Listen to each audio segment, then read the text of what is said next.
Good evening, guys. Today we'll be talking about inflections and concavity. I'm going to go over some terminology first and explain the general concepts behind them, and then we're going to go into some example questions. So, critical points are points on the graph where it changes from an increasing to decreasing, or decreasing to increasing. Another way of wording it is a critical point is essentially the point on the graph where the curvature goes from positive to negative. Inflection points on the graph is where the function changes from concave up to concave down, or from concave down to concave up. Another way of looking at inflection points is you can just say the inflection point is where the second derivative with respect to x is greater than 0, so that would be concave up. When the second derivative of x is less than 0, that would be concave down. So an inflection point would be when that changes. Critical points can be relative extrema. They're usually not accepted as being endpoints because of the definition of critical points. It really depends on the interval. Most inflection points are not extremas, but there are exceptions, and those exceptions are piecewise. So a function is increasing when the derivative of y with respect to x is greater than 0, which means it's positive.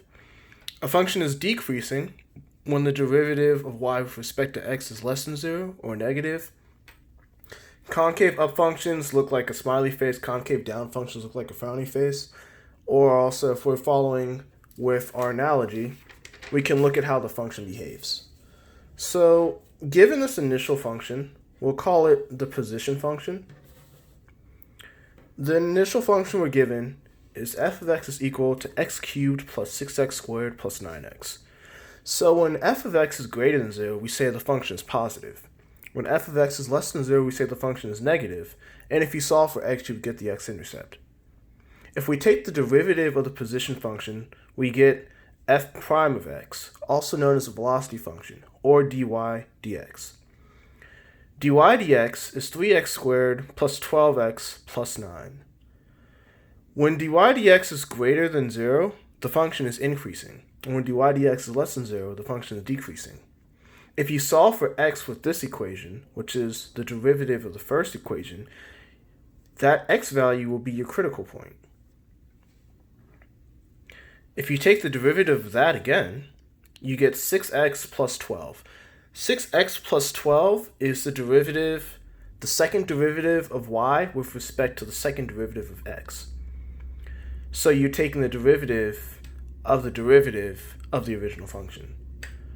When the second derivative is greater than 0, the function is concave up. And when the second derivative is less than 0, the function is concave down. If you solve for x with the second derivative equation, that x value will be your inflection point. So we're going to look at 3 examples. Our first question that we'll look at will be f of x is equal to x plus 5 times x squared minus 4. Our second question we'll look at will be y is equal to x squared plus 7x over x cubed. And our third question will be y is equal to 5 to the power of x minus 3x. What we'll be doing for each and every single one of these is we'll be solving for our critical points and our inflection points if they apply, finding the intervals of an increasing and a decreasing function if they apply, and finding the intervals of the concavity if it applies. And then we will sketch the graph of the initial function, y or f of x, the function's derivative, which would be dy dx or f prime of x, and the function's second derivative, which would be f double prime of x or d squared y over dx squared.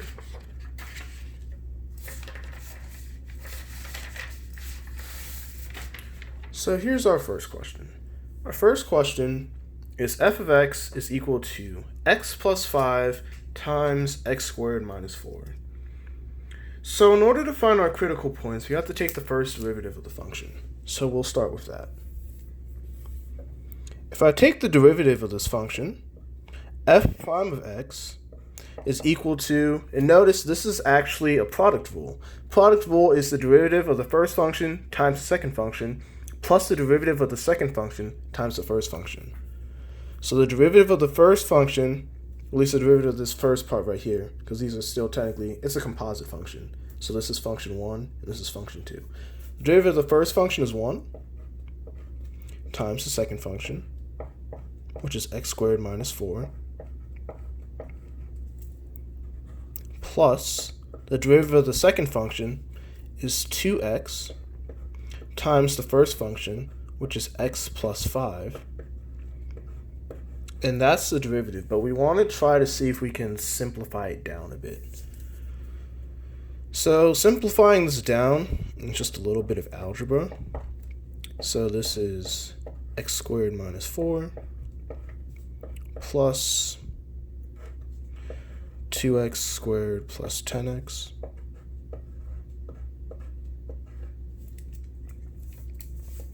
and then we just try to add like terms. So we have f prime of x is equal to 3x squared plus 10x minus 4. Note, this is my 1 and this is my 7. So there's no confusion. So now we have to solve for x. So when we're trying to find x, we have to set f prime of x equal to 0. And we also know that f prime of x is equal to 3x squared plus 10x minus 4. So I'm just going to complete the square. You can't use the sum product process because that actually doesn't work. So I'm just going to complete the square on it. So I'm going to take out a 3. And that will leave me with x squared plus 10 over 3 times x minus 4 over 3. Then, completing the square, just divide the middle term by 2. So that would be 3. I'll use brackets. X plus 10 over 6.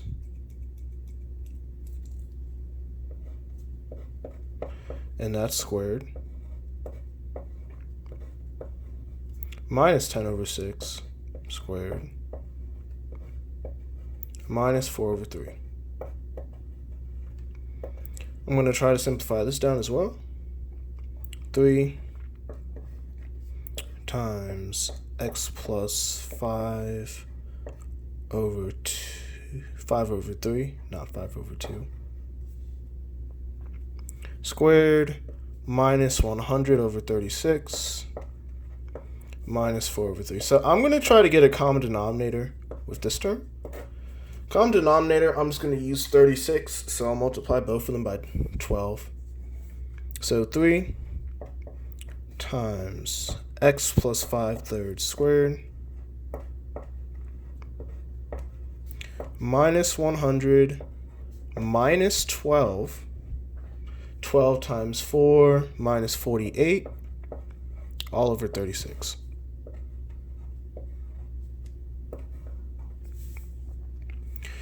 Which will be 3 times x plus 5/3, all of that squared, minus 148 over 36.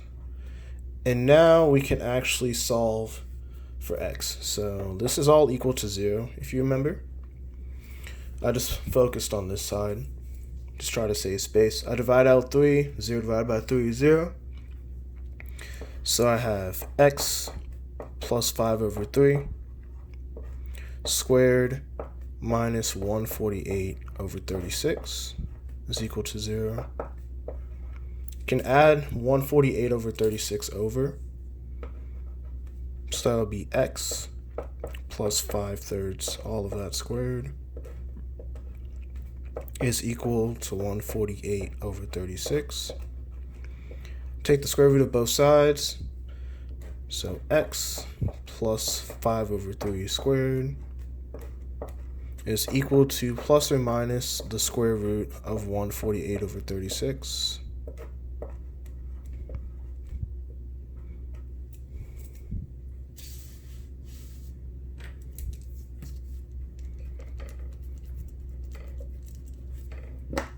And then finally, I subtract over 5/3 to get my critical points. And the critical points will be equal to negative 5/3 plus or minus the square root of 148 over 36. So these are my critical points. Now we need to go and find the inflection points, which means we need to take the derivative again. So I'm going to use this equation. This is the most simplified form of the equation. It's a little bit easier to actually find the derivative of this than it is to try to use this initial one, or even when we try to solve it all the way down. So we'll rewrite that and we will take the derivative of that. So f prime of x is equal to 3x squared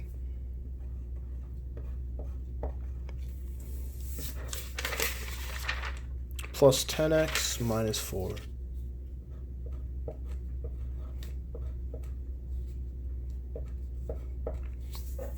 So we want to take the derivative of this function again.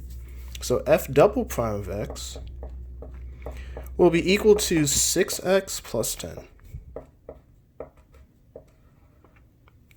We want to set f double prime of x equal to 0 to find our inflection point. So we set 6x plus 10 equal to 0. And x will be equal to negative 10 over 6. Or if you're simplifying, negative 5/3. And this value is our inflection point. I denote that just by showing x subscript I. So far, we found the critical points and we found the inflection points. So in order to find the intervals of increasing and decreasing and intervals of concavity, you can use a number line. I think it's more effective to graph it. So now we are actually going to go into graphing our functions. So we're going to take this and we're going to put this off to the side. And we will start graphing the functions. So now we're going to graph the original function, x plus 5 times x squared minus 4. So if we look at this, we have an x-intercept at negative 5, 0. This is a difference of squares, which means we have an additional 2 more x-intercepts at negative 2, 0 and positive 2, 0. All of these have a multiplicity of 1, so all of these will cross the x-axis.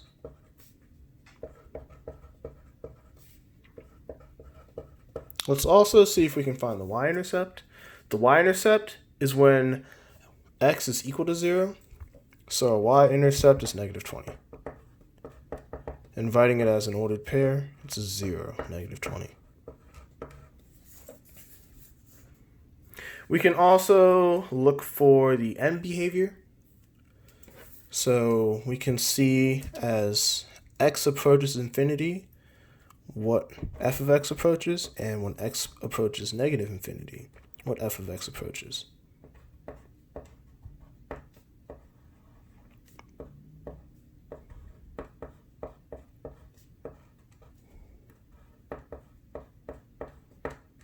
So let's look at the first case.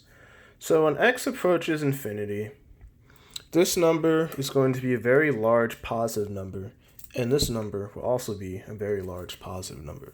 So we can say that as x approaches infinity, f of x approaches positive infinity. When f of x approaches negative infinity, this number will be a very large negative number, and this number will be a very large positive number because it's the negative number squared minus a very small positive number. So this will approach negative infinity.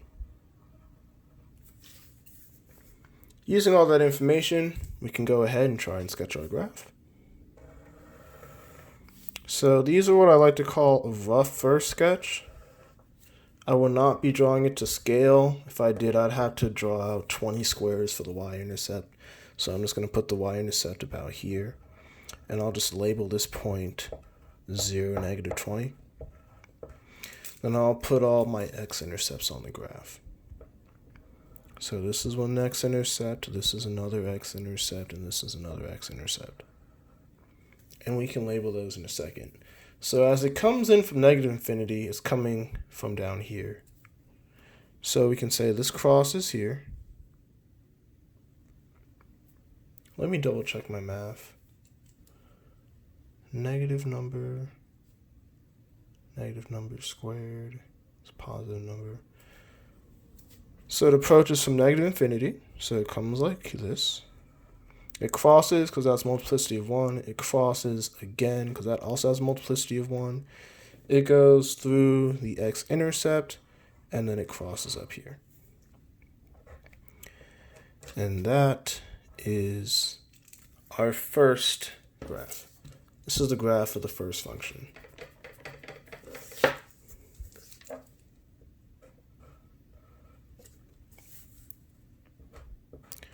Now we want to graph the derivative of the function. So f prime of x. Let's see. F prime of x is equal to 3x squared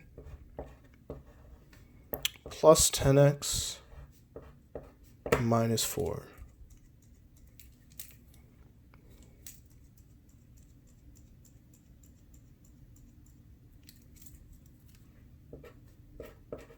So we've already done most of the heavy math, so we actually know that for our first derivative, we know that x is equal to -5/3 plus the square root of 148/36, and then the other one, which is -5/3 minus the square root of 148/36.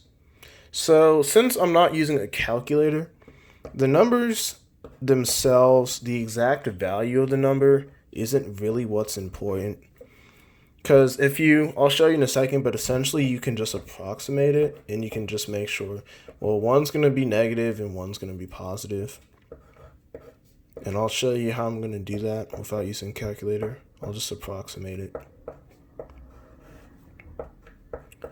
So when you're looking at this and you want to approximate it, if we look at this first one, we know -5/3 is a number in between 1 and 2 because 3 times 2 is 6, and this number isn't quite 6. So this number is 1 something. 36/48, excuse me. Well, we can see how that simplifies down, so we can just simplify this a bit. We can say it's just 140/30 and see how that acts, which is basically 3/14. 3/14 is a little bit more than 4, so this number is 4-ish. So you have something around 1 minus something around 4, that's going to give you a negative number, and you're going to have something around -1 plus something around 4, and that's going to give you a positive number. So when you're actually going to draw it, we'll just draw them on opposite ends of the y-intercept, the y-axis. So the next thing we want to look for is we can do end behavior. We can also do y-intercept really fast. So the y-intercept of this particular function is 0, -4. Nice and easy. As x approaches infinity, we can see what f of x does. And when x approaches -infinity, we can see what f of x does. Okay. So when f of x approaches positive infinity, we have a very large number plus another very large number minus a very, very small number. So this is actually going to approach positive infinity. If we look at what it does as it approaches -infinity, we have a very, very large positive number minus a not so large negative number minus an even smaller negative number. And if you're wondering why I'm saying that, let's say that let's just say it was x was equal to negative a million, right? So you would have, this 3 doesn't really matter on the scale of a number that big. You'd have negative a million squared, which would be a pretty absurd number, minus 10 times a million, which is only 10 million, minus 4. So that number would still be a very, very, very large positive number. So this also approaches positive infinity. With that information, we can go ahead and sketch our graph.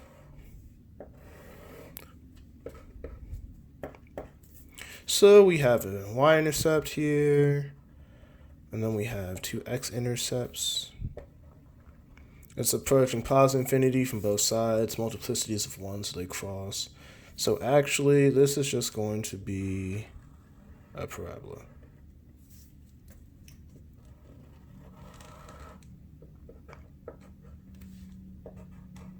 Now let me go back and label all of our points. This is negative 5, 0. This is negative 2, 0. This is 2, 0. And this is our rough first sketch.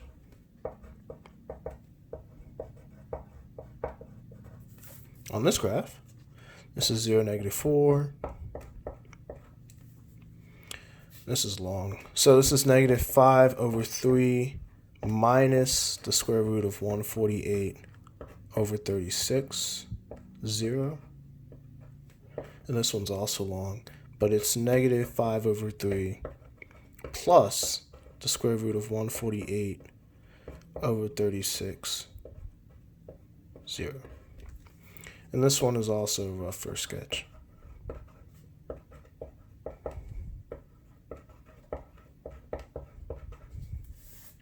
So these are our first two graphs. Next, we're going to go on and sketch the second derivative of the function. So if we take a look here, our second derivative is given as f double, let's move it up here a bit, f double prime of x is equal to 6x plus 10. X-intercept, we've already found, is negative 5/3. I'll write it as an ordered pair. Negative 5/3, comma 0. Our y-intercept is 0, positive 10. And this is, if you notice, this actually mimics the equation y equals mx plus b. So this is just a line. Because it's linear, I'm not actually going to do end behavior because I believe it is you can see it. As it approaches positive infinity, it's going to be positive infinity. As it approaches negative infinity, it's going to be negative infinity. So we're just going to go ahead and sketch this one. So we got our 2 points, negative 5/3, 0, 0, 10. We have a line that goes through both of them. And this point right here is 0, 10. Label our axes, label our points.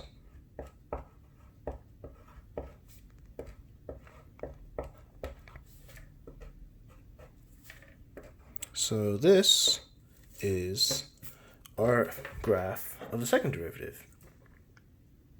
So with all this information, we can now go and use our graph to actually find those intervals that I was talking about. So let's put them side by side and let's just go straight down the list.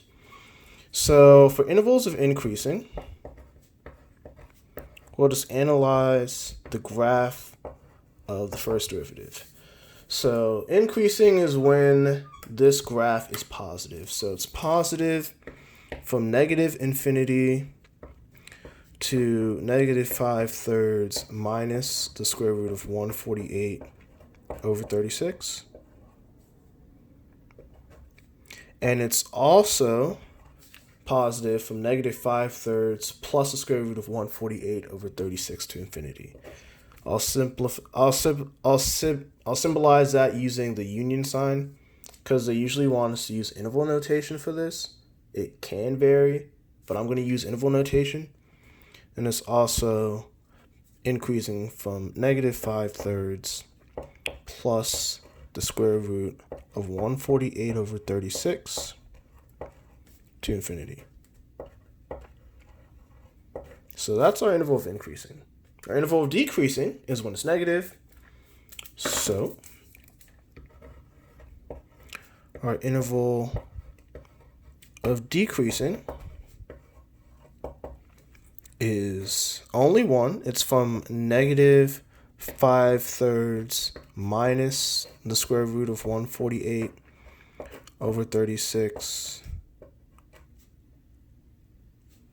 to -5/3 plus the square root of 148/36. And that's our interval of decreasing. Our interval for concavity, we have to look at our second derivative. And our second derivative, we know it's concave up whenever it's positive and it's concave down whenever it's negative. So let's take a look. It's concave up from -5/3 all the way up to infinity. And it's going to be concave down from -infinity to -5/3. So that's actually all the parts of the question that we need to find. So we found our critical points, we found our inflection points, found intervals of increasing and decreasing in concavity. We sketched all of the graphs. So this question is done. We can go back on the graph, and if you want, I can actually label these. So if you want to label it on the original one, so these values, as we said, this is a number, it's around, it's like -1, -4, so we're going to say it's -5-ish. It's around -5, a little bit more than that. But basically, it's when this slope is actually at 0. So it'd be these two, I believe. And then our inflection point is at -5/3, so our inflection point is actually right here. So this is our inflection point. Let's just say this is our inflection point. If you remember this frowny face, smiley face analogy, this looks like a frowny face, this looks like a smiley face. This is one critical point.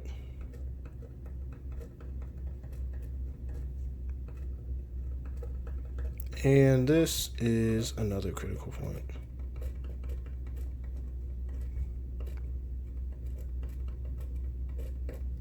And I have to correct what I said earlier. It's 1 minus the square root of 4, which is going to be in between 2 and 3. It'd be in between -2 and -3 on this one. And this value, you can actually calculate. It's probably a little bit further out than that, but this is just a rough sketch. So this is the first question. I'm going to break it here, and I'm going to go into a second part. And in the second part, we're going to do these last two questions. These are the more heavier and extensive questions, but I'm going to break the video here because we're almost at 30 minutes. So just to put up everything I did so you can see it. We started off with the notes of defining what everything was, and then concave down. We looked at the general process of how you'd actually solve for that, which is all of this. And then we went through and we solved the questions. And this is how we went about solving question 1. Taking the derivative and setting it equal to 0, and getting our critical points. Taking the derivative once more, setting it equal to 0, getting our inflection points. Finding the graphs of the original function, the first derivative, and the second derivative. And seeing on those intervals where the functions were positive and negative. Those intervals yielded our intervals of increasing, decreasing, concave up and concave down. And then we went back to our rough sketches and we labeled those points on the rough sketch. So that's all for part 1. I'll do part 1 and I'll do part 2 a little bit later. And I hope you guys learned a little bit. If you guys have any ideas for future video topics, just let me know in the comments and I'll get around to it eventually. Thanks for watching and I hope you guys have a nice day.